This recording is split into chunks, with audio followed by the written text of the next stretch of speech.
Welcome back to Simon's Auto Group. We're here in Abington, Massachusetts. Let's catch up with Simon and see what's happening in the shop today. What's going on, Simon? What's up, Jay? What you got going on today? We got here a 2014 GMC. Came in, customer stayed driving on the highway, car died.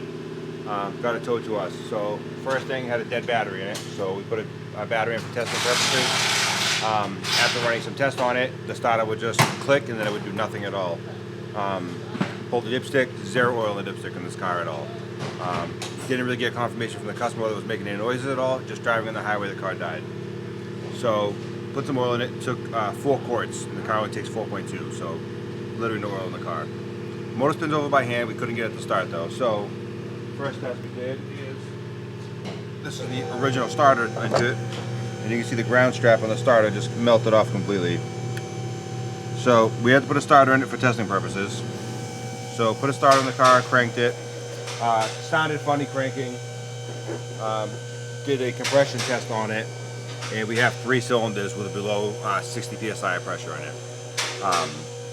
So we have an internal failure in the motor in this car, unfortunately. So called the customer, priced out a motor. They're just waiting to hear back from us. Well, we're waiting to hear back from them, I should say, on what they want to do with it. But ultimately, 4 quarts low in oil, and the car only takes 4.2. It's kind of prone to happen. And we really couldn't test to see if what we had for compression without a starter being on it. We couldn't crank the motor over. So yeah, we got the starter and the battery in it, cranked it over, found we have low compression. So this is going to be a more unfortunate event that this car is going to need a motor. So we're just waiting on the customer for the okay or what they want to do to it. It's got 180,000 miles, 2014. Is it really worth putting a motor into? That's what the customers have to determine. I think in this case, it's probably not worth the investment of putting a new motor in this car. This would probably be a good candidate for price shopping and finding a new car. What's going on over here, Simon? 2024 Dodge Ram 2500 6.4 liter Hemi. It's got 32,000 miles on it. Customer complaint: vehicle does not start. It should be under factory warranty. They call the dealership. They can't get them in until mid-May. Can't get it any sooner at any Dodge dealership. So she brought it to us to see if we can take a look at it, see what it needs. Tested the battery, tested the whole system, checked for power going down to the starter. We have power at the starter, we have ground at the starter, we have signal at the starter.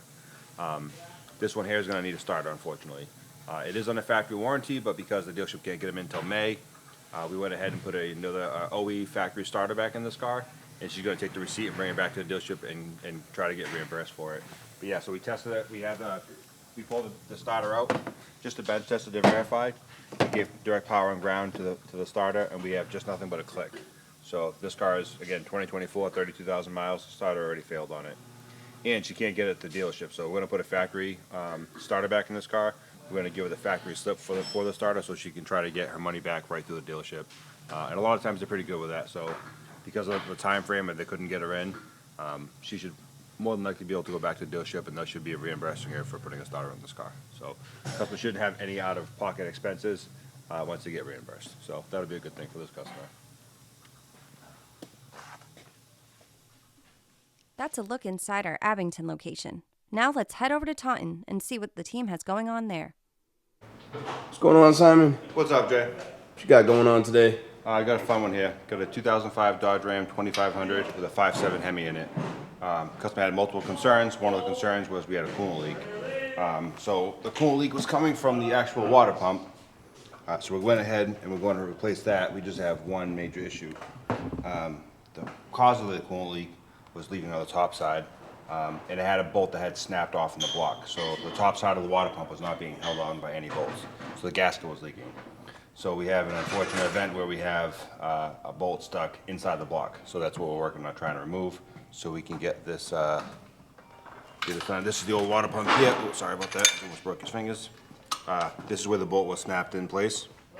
So you can see it looks like it's been broken for a while there, and it was leaking on the top side here. So we got to work on trying to figure out how to extract this bolt now. So one of those scenarios where we always say that a 1-hour job turns into an all-day nightmare, and that's been this so far. So we're gonna work on getting that removed and getting this new water pump installed for the customer.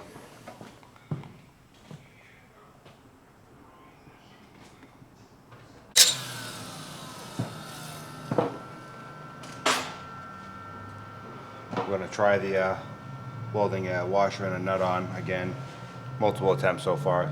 Hasn't worked yet. So if this doesn't work, the next step is we're going to either try to drill it out, and if that doesn't work, we're going to have to remove the timing cover to extract that bolt. So yeah, this could end up being a nightmare. We'll see.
Not gonna happen.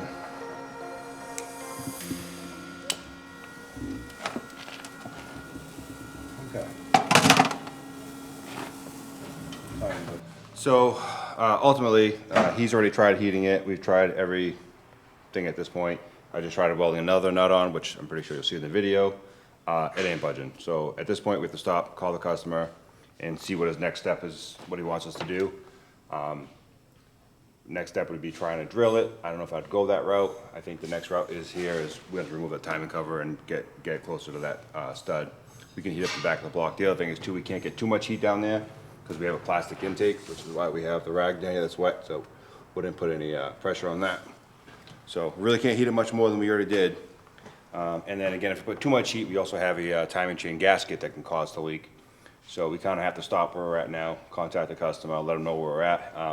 But ultimately the right fix for this thing, pulling the timing cover off and getting that bolt extracted and putting it back together again. So this will probably unfortunately not roll out today. It's kind of bad news for the customer, but unfortunately, like I said, stuff like this happens, and we have, we can kind of see that they've both been broken for a while, which caused the leak. Nothing that we can see with this bracket and stuff in the way. Once we got it on bolted, we kind of can finally see it from that point. So yeah, next step is contacting the customer, make them aware of it, and see what we can do.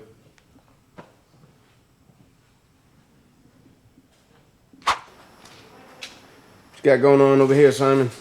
We have a Jeep Cherokee here for a oil change and a brake concern. Making some noise in the brakes.